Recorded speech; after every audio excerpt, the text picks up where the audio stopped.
I have a money exercise for you today, which I would love you to carry out, not just in your head, out loud. Your living room can be your audience, or your kitchen, or your bathroom, or wherever you want to go, or even do it on a walk.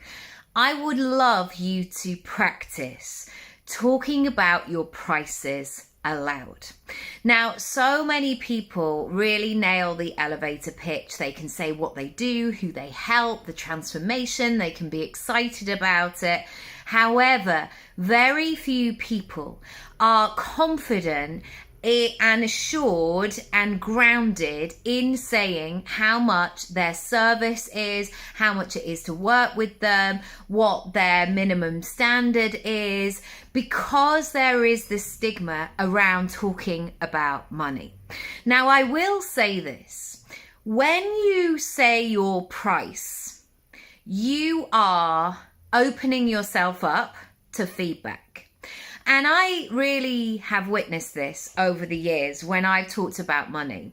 And I have been discreet at certain times when I've been paid for something, or, you don't have to share your whole financial life.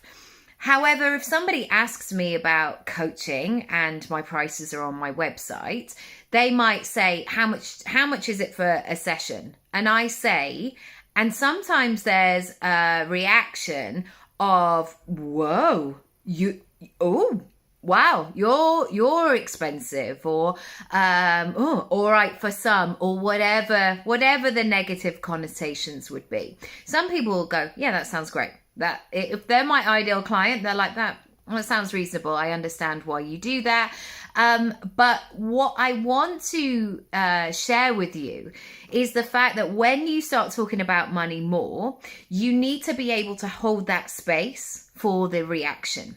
Because what the temptation might be is when somebody says you're too expensive, you then undercut yourself and say, oh, well, I mean, I could do a discount, or like I could do a bundle, or like it's not always that, like sometimes I do.